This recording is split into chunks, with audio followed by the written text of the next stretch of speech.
Good morning, good afternoon, or good evening, I guess, depending on where in the world you're located. Welcome to Back to School with PARiConnect. This is a new webinar that we're doing, and it was timed to coincide with what we think is probably very close to or right after the start of new school years for a lot of organizations out there. And we understand that it can be pretty chaotic when you come back to school and you've got staff turnover. You have clients and clinicians and students that have left and new ones that have joined. And obviously, we want to make it as easy as possible to get back up and get everything running as quickly and efficiently with the PARiConnect platform as possible. So that's really the purpose of this webinar, and the focus isn't going to be on the basics of using the platform, but really we're going to focus on the activities and the things that you need to know to sort of restart using the PARiConnect account after having had the summer off. So the good news is, of course, we'll have plenty of time for questions at the end, so you can feel free to use the questions button on the interface that's part of the webinar platform, and we will save all questions towards the end, but you can put those in at any point. Let's see. My name is Daniel McFadden. I'm the Vice President of Customer Support for PAR. I've been with PAR for about 23 years, and the PARiConnect platform is one of the most important things that I do. And really that's just helping to educate our customers on the platform itself, how to use it, listening to feedback, things that you think could be done better.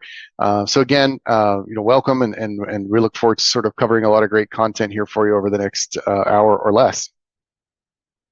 I'm assuming everybody knows what PARiConnect is, but just in case, or if you need a refresher, PARiConnect is PAR's online assessment platform. Allows you to assess clients, assign assessments, generate reports, and score, all within one easy-to-use system. PARiConnect, unlike other platforms out there, there's no new hardware or specific hardware required. There's no annual subscription fees, additional equipment. Really, all you need is an active internet connection and a modern web browser, and you can get into PARiConnect. So let's see, here's what we'll cover in the next hour or so. We're going to cover how to change the account supervisor and what that means.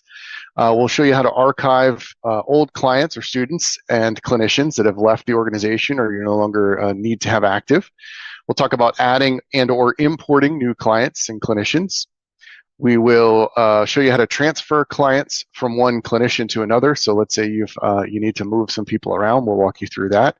Talk briefly about inventory management and purchasing.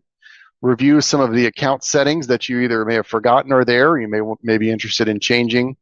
We'll talk a little bit about the digital library, and then, of course, answer any questions that are out there. As a quick reminder, the way PARiConnect accounts are structured, each account is going to have one person who serves as the account supervisor or the account manager. In the case of a school or a larger organization, that's typically going to be your supervisor of clinicians, supervisor of psychologists, and then that person can invite and ask others to join. So there's no per user fee or anything like that. So you can have as many clinicians or psychologists on the account as you want. But that person also has some responsibilities for removing clinicians that are no longer with the account, and it's one of the things that we'll cover here. But that's a very important role. They also accept things like the terms and conditions or privacy policies when those get updated. So one of the things that we want to talk about is, what do you do if the person who was the account supervisor for your organization, for your district, has left the organization?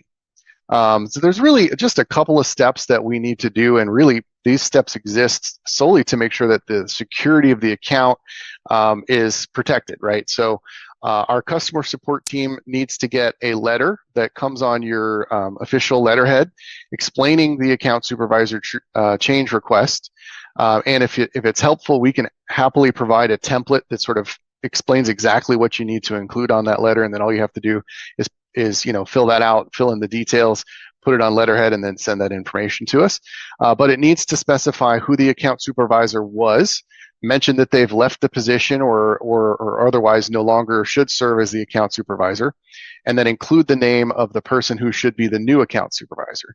I do want to point out the new account supervisor should be also still someone who is qualified, so typically still going to be a school psychologist or someone who has the the knowledge and able to sort of interpret and be responsible for the assessment results and the use of the assessments.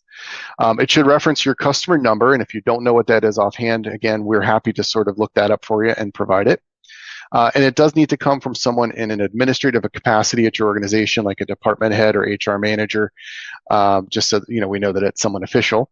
And then you can send that letter in to us by email, and the email address is the cs@parinc.com for approval. Additionally, once we receive the letter, our customer support team will reach out to the new account supervisor via email. And really, we're doing that for two reasons. One is to make sure that we still have accurate, up-to-date information about that person and their qualifications, and to make sure that they kind of understand the responsibilities that they'll be taking on as the account supervisor. Once all of those steps have been completed, the change will be processed on your account, and from that point forward, that new account supervisor can do all of the things we're going to go through next. It can invite other users, archive clinicians and clients. So if you're interested and you need to get started with that, our phone number is listed on screen, as well as the email address. We can also take down your information in the webinar. If you want to get if you need to get an account supervisor change started, we can definitely take care of that. My email address will be on screen at the end, and we'll make sure that you get taken care of. All right, so from here, we're going to jump into live demo and sort of show you how to do a lot of the things that you may need to do as a result of turnover and changes that have happened at your organization or with your students. So let's jump over to PARiConnect real quick. All right, so I am logged in as an account supervisor, and that's really important. So many of the things that we're going to go through now are only available to that user. However, if that's not you, but you think you need to be, and you're going to go through the account supervisor process, it may still be worth it to sort of walk through this, and you can see how all of these things are done. So first, let's talk about how to archive clinicians. So the easiest way to do that is up at the top here where you have these menu bar here. Click on the clinicians header, and that's going to show you all of your currently active clinicians. And archiving them is very, very simple. All you have to do is find the person that you're interested, or that's sort of left the organization. So let's say that this person had left. If I wanted to archive them, all I have to do is hit archive, and it's going to say if they have client files, it's going to ask you what you want to do with those client files. Do you want to give them to another clinician on the account? If so, you just select that clinician here. And that will, once you do the archive, it will move any of those clients, students, and all of their data over to the new person. Now, there's two options here. So has this person left your organization entirely? If so, you would choose the first option that's listed here, which will essentially inactivate that person entirely associated with your account. So if they're no longer with the organization, this will shut off access to both PARiConnect as well as parinc.com and the training portal, any other resources that are associated with that. So if they've left the organization, choose the first option. The second one is if maybe that person's still with your organization, but really they shouldn't have access to PARiConnect any longer for some reason. Maybe they've moved to a different department or they just don't need this access. So in that case, you would just choose the second option and then select the archive button. And it will let you know that that clinician has been successfully archived. Now, let's say that you realize you made a mistake, or maybe somebody left last year and they've returned and they've made a triumphant return and you welcome them back. You can actually unarchive a clinician. So if you go to the Archived Clinicians tab here, you can click on the Restore button, and that will bring them back to active status. So you can see now they're listed again under active clinicians. So that's all there is to it, to archive an existing clinician. All right, now let's show you how to do that for clients. And there's probably the easiest way to do that is just go to the clients section at the top here, the clients menu, and you can do a search. Or if you've got groups, you can also search by a group. So I've got one called Group Name 7. So you can see if I search by that group, all of the ones that come up in here are selected. All I have to do if I wanted to archive these these clients, let's say we're not going to be seeing them any longer. I don't want to necessarily delete their information for good, but I don't want it to be part of my active roster. Will be to come in here and you can just select their button here and then select the Archive Clients button in the top right. It's going to ask you to confirm and let you know that they've been archived. So those will be no longer listed in your active clients. If you made a mistake and needed to unarchive them, you can do that by going to that tab, selecting them, and then hitting the Restore Clients button. All right. So now we've talked about how to sort of clear out the old stuff. Let's talk about how to get new clients and clinicians in there.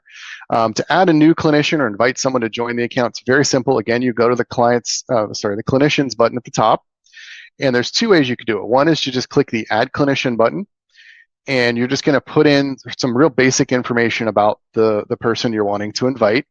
So you put in their first name, last name, their email address.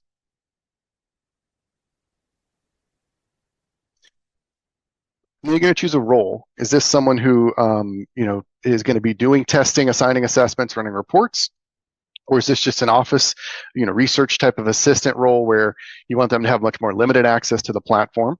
So you choose that, and then you can customize what they'll have access to based on these roles here. So, ability to assign assessments, access the pending and completed section. Are they able to get into the reports section to rerun existing reports? And then do they have access to clients? You have three options here. They can have no access to clients, which very much limits anything they can do in the platform. They can have access to their own clients only, which is probably what you want to do most of the time. Or you can actually give them access to all clients on the account. And I would typically only do that if there's, someone who, really should have access to everybody's data. Otherwise, just leave it as own. And when you click the Add button, that is going to send an email to that person, inviting them to join the account. And then if they don't already have a password, it's going to ask them to set a password. And then from that point forward, they'll be an active clinician on your account. The other way that you can invite clinicians is through an import function. So if you just have a couple clinicians to add, using the Add Clinician button is probably going to be the fastest way. However, if you have a larger number of clinicians that you need to add, you can come in here and click on the Import Clinicians button. And then if you click on the little question mark down here under Clinician Import Field Mapping, we've provided the exact formatting of the data that's needed to do an import, and we also provide you with a sample CSV file that you can download. And then with that sample file, all you have to do is open Excel and open the file in Excel, and then just make changes to the first name, last name, and email address that you want to invite. It is limited to a total of 20 clinicians per import. So if you have a larger number than that, you would just want to break it up into separate files with no more than 20 at a time. One thing I do want to note, when you use this import function, all of the clinicians are going to be invited at the clinician/psychologist level. So they're going to have sort of the default permissions for that. You can always go back into the clinicians tab and change that later if you needed to make changes for someone. But this is all you have to do. Create the file, import it. When you click this read file button, it's actually going to go through and look at the data that's in the file and tell you if there's any issues, if there's anything that's out of line. So if there's if it's asking for email address and it's not in any valid email format, it's going to tell you that. Otherwise, you would just go ahead and click import, and it will send an invitation to each of those folks to join the account. All right, so that is clinicians. Let's talk about how to add clients. There's a couple places you can do that. The simplest is probably from the home screen and just clicking on the Add New Client button and just put in their client ID, first name, and last name. But those are the only three fields that are required. However, if you're doing self-assessments, I would highly recommend putting in the email address, although I think most of you are probably working with teachers and parents. So if you're creating a student file and you're not going to ask them to rate themselves, you can just leave the email address blank. You don't have to put in a birth date or age, but if you put something in the birth date, it will go ahead and calculate the age for you. And then if you wanted to sort them to a group, you can do that here when you're creating them. As a reminder, groups in PARiConnect are essentially folders, so just a way for you to organize your data, organize your client roster in whatever way makes sense for you. So you could do that in, grade levels. You could do that in schools that you see them at, whatever makes sense to you, or you can just leave it blank. It's really just another way to sort of tag that client as being part of a group. And then just click on Add Client, or you can hit the Add an Assess button if you're actually ready to assign an assessment to that person right in this instance. Now, that is how to do that one at a time, but just like the import clinicians function, we do have the ability to do an import of a larger number of of clients. If you wanted to do that, you'll click on the Account Management button at the top, and then click on the Import Clients tab. And this works basically exactly like the Import Clinicians function. So again, we've provided the format and the fields that are either required or optional. It is worth noting this one is a max of 100 clients per import. And again, we've provided a sample file. So you can download the sample file, and then Excel just make the changes and add in the data that you want. And then you just do the same thing that you would here. So you would select the file. The only thing you do differently here is select which clinician you want these clients to be uploaded to. So if you're going to give them to yourself, you'd select it here, choose the file, read it, and then go through it and do the import. And then once you've done that, they'll be available directly from your client roster, or when you go to the assess screen to assign an assessment, they'll be listed there. All right, so let's talk about we've talked about archiving, adding, importing. It is also possible to transfer clinicians from transfer clients from one clinician to another within your PARiConnect account. So if you wanted to do that, again, you would go to Account Management, go to the Maintain Client Clinician Database, and then just locate the client that you wanted to move. So let's say, if you click on the little magnifying glass here, by the way, that opens a search box, and you could put in the name that you're looking for, and as soon as it starts filtering down the results, let's say that you realize this is the client that you wanted to move. All you have to do is hit the transfer button, and then it'll ask you which clinician or group do you want to transfer this person to. So you can select a particular group. So you can see these are groups that exist under My Clinician login, or I could just assign this person to an entirely different clinician on my account. So if I wanted Mike Martin to have this user, I can click their name and then click transfer, and that will move them over to that person. All right, so let's talk a little bit about inventory and the differences in inventory as somewhat of a refresher. So if you go to the home screen, in the top right-hand corner, there's going to be this inventory is low, or it'll just say inventory, and it'll be a gray box instead of a red background. If you click on View Inventory, that's going to show you what you currently have available to you. So if you get down to 0, that won't necessarily show you everything that you used to have, but it will show you what you currently have available. Now, let me point out, because I think sometimes it can be confusing. I know other platforms out there, treat inventory a little bit differently than PARiConnect does. So iAdmins essentially allow you to assign an assessment and give the assessment through PARiConnect. So if you wanted to send an email to a teacher, for example, or to a parent, that's going to deduct one iAdmin use. If you wanted to have the person actually take the assessment on the tablet or the laptop that you have, you can also do that. That also deducts an iAdmin use. And then each time that you go to score and generate a report, it's going to deduct a report usage. In many cases, we have different options. So as a probably relevant example, we have the brief 2 parent-teacher. So you can see I've got 125 iAdmins. That means I can administer 125 assessments through PARiConnect, either by email or on screen. And then I have 158 interpretive reports available to me. In some cases, there are also going to be score reports that are available. Just want to point out, you really never need to use both a score and an interpretive report. The score report is just going to have profiles. It's going to do the tables and conversions for you, but typically will not include any interpretive or narrative text. The interpretive report is going to include all of the information that's in the score report, plus it's going to include interpretive narrative text. So you sort of never need to use both on the same person. You just get more information from the interpretive report. So you can see your inventory listed here. And so if you needed to order more, this is a great way to see that. One other thing I do want to point out. So there are two different ways that you can manage inventory within PARiConnect. The default and the simpler method is called centralized. And essentially what that means is that when your account has inventory added to it, anybody that you've invited to join the account will have access to that inventory. So it's much like having, say you have an unlocked file cabinet in one of your offices, and anybody who has access to that office can go in and grab whatever assessments they need. That's what the centralized inventory method essentially is like.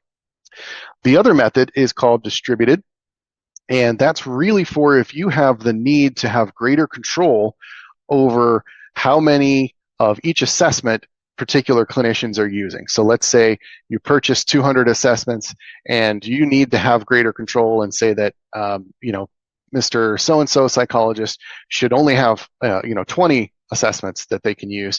The distributed inventory is going to allow you to specifically say, this person gets this many, this person gets that many, and then anything that you haven't distributed just sort of hangs out in your account bucket until you assign it out to folks. I do want to point out that includes you as the account supervisor. So if you purchase inventory and you're using the distributed inventory method, that inventory will just stay in your account bucket until you assign it to yourself or to others. It is a lot more work for the account supervisor, and so we only really recommend that you use that distributed method if you really just have a really good need, a big need to sort of have greater control. Otherwise, I would just use the centralized method. It's much, much simpler to use. Also, it is worth pointing out that if you're using one of those two methods now and you don't like it for some reason, maybe you didn't realize that distributed was that much work and it's not really necessary, we can switch that over to centralized or vice versa for you. Just contact our customer support team and we can walk you through that. All right, the other thing I want to talk about when it comes to inventory is if I click on account management again, we've made some updates to this tab that's called inventory report. And if you come in here and view this, this is going to show you by assessment what you have currently. So very similar to what we were looking at on the home screen when we clicked on view inventory. It's also going to show you total usage to date, and then it's going to show you usage in the current month to date. And then notice a little tooltip here. If I hover, it says usage includes pending admins. So if you're wondering where something went, be sure to check that there. So this will show you exactly how much of each thing that you've used in life to date, as well as during the current month, and what you have currently available. So we're going to continue to update this screen, and we're going to add new features to let you slice by clinician, for example, and that should be coming out pretty soon. But I did want to point out that we've made some updates to this screen, and this is a great resource if you need to take a look.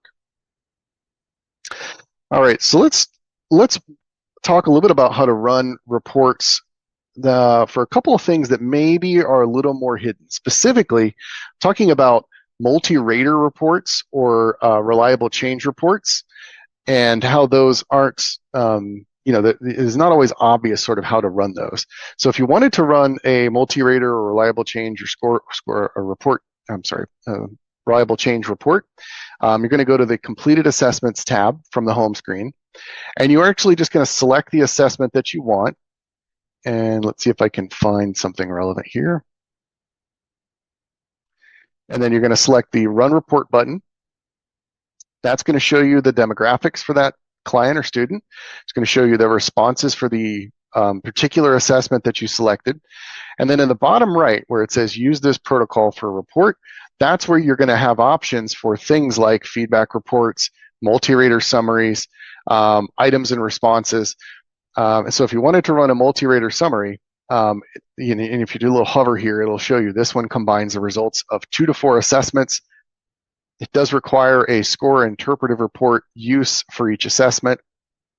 So if you wanted to run one of those, you just select it and hit generate, and then it's going to ask you, which assessments for this particular client do you want to include, and then it's going to run that report and let you download it in RTF or PDF format. All right, so let's jump over to account settings and talk about some of the relevant settings that you may want to take a look at, or just make sure that they're set sort of the way that you want on your account. So to get to account settings, you're going to click on the little picture in the top right, and then click on account settings. This first one is called labels, and this is basically where the PARiConnect platform, by default, is going to call, clinicians and clients and groups. However, we recognize that for your organization, that may not make sense. There may be a better name to give those. So if you wanted clinicians to be, psychologists or researchers, whatever, you can change that. Let's say you wanted them to be called students. You can click on the enter a custom label here, type the name student, and then hit save. And you'll notice that it does say you'll need to log back off and on to sort of see that change. And this is a small thing. It doesn't impact the text of the reports or anything like that. It's just within the platform, just makes everything feel a little bit more like home. So that's one thing that you can update. Let's jump over to the settings tab. So this is where the really most important features are going to be available as far as settings that are worth reviewing. And the first one I want to talk about is really important, especially when you're coming back from a school year and maybe it's been a while since you had some of these assessments. This one that's called months of assessments to display, by default, is going to be set to 6 months. And what that means is that when I go to the home screen and I go to the pending and completed assessments tab, it's only going to show me assessments that occurred during this time frame. So it's only going to show me things that were done within the last 6 months. So if for some reason I needed to come back and rerun a report that was from a year ago or 2 years ago, I may not see that by default. So if you come in here and change this months of assessments to display to all, that's going to show you all of the assessments that have been done on your account. So if you're looking for something and you're not seeing it, this is definitely a setting that you may want to change. And you may want to just set it to all if you're not that worried about clutter or having too much data on screen at one time. You may want to just go ahead and change this to all and sort of leave it there moving forward. Let's see. There are some settings as far as inventory warnings that you can set. We do allow you to set different thresholds for low report inventory and low iAdmin inventory. The thinking there is that in some cases maybe 200 reports is low because your purchasing process can take 3 to 4 years, 3 to 4 months. But maybe iAdmins you don't use as frequently and maybe you want that to be at 100. So essentially you can set those two things separately. And what that's going to do is it's going to notify you in that top right corner of the home screen when you have low inventory for any of the assessments that you have on your account. So you can change those. Also, the new purchase cutoff days. So that's essentially going to tell you, if inventory has been added to your account, what do we consider that to be new inventory? Because the system will tell you uses have been added to the account. So you can change this date to be larger or smaller depending on sort of how you want it to work. And then this setting doesn't currently work properly, but this essentially will allow you to set a cutoff date that if you get down to 0 for a particular item, it will still show on your inventory list. I believe we're hoping to have that working properly again within the next couple of weeks. But for now, you may want to just ignore that one. And then the last thing I want to mention here is the send low inventory email notifications. And this is somewhat new. So if you've been a long-time PARiConnect user, you may not realize that this is available. Essentially what you can do here is when you get under the threshold, one of the thresholds that you've set here for a particular assessment, PARiConnect will send you an email to notify you of that. And so, if you want to send it to yourself, you can just check the box that says to the account supervisor. You can also include one additional user, and that person does not have to be a PARiConnect user. It could be somebody that's just an administrative person and you want them to know, oh, hey, we're under the threshold for X item. Go ahead and order more of those. So you can basically just check the box here and then put in the email address for that person. And then once you go sort of trigger that threshold, it will send an email to sort of let you know. All right, the other thing to mention here on this screen is a user-specific setting, and especially if you're using an assessment like the Brief 2, this one can be really, really powerful, and I certainly recommend sharing this with your other clinicians, your other users on the account. By default, this one that says require rater name on iAdmins is going to be set to false. And what that means is that when you create an assessment, if it's an observer form, so you've got, say, the Brief 2 parent form or the teacher form, if you leave the rater name blank, if I set this to true, the test taker, the person who's taking the assessment, will not be able to continue without putting something in the rater name field. And the real value of that is, let's just say you give two parent forms regarding the same client, or two teacher forms regarding the same client. If they both leave it blank, it can be very difficult to tell which one was which. So I definitely do recommend setting this to true. It will just save you any headaches if people are not putting in the information, putting in their name. Last thing that's here in setting are email templates. So if you're sending a lot of emails, a lot of assessments by email, you can come in here and you can create new templates. You can select an existing template to make changes to it. If you're not familiar with how these work, it's basically just allowing you to sort of pre-populate text for the subject, the body of the email, and then the different settings that are available to you. So I highly recommend checking that out and making any tweaks here that you might need to. And then of course, you just click Save down at the bottom once you've made those changes. All right, so let's talk about the digital library briefly.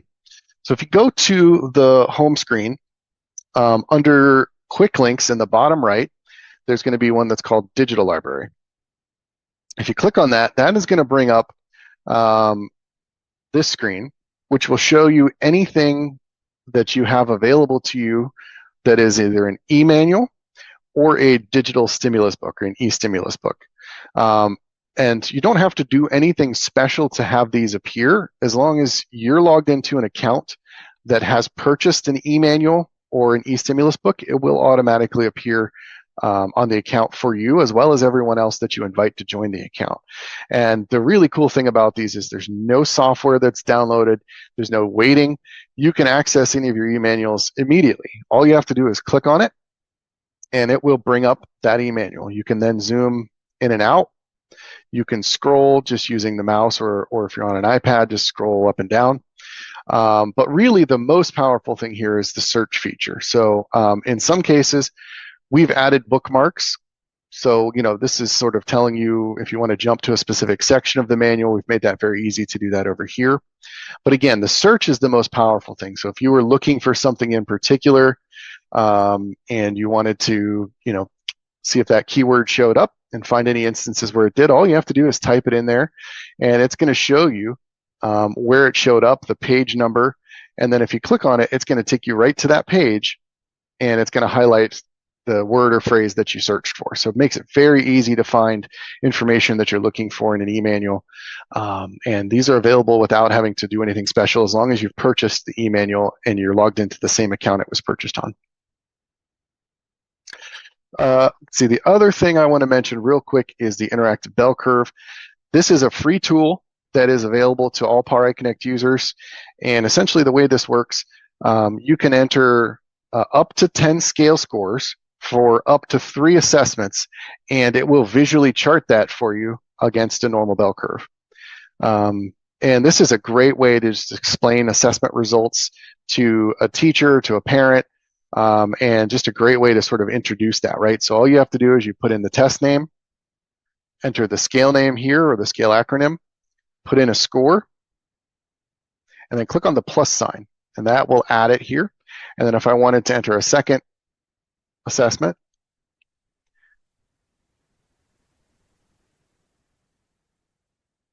and click on the plus sign, you can see that that's added it in a different color.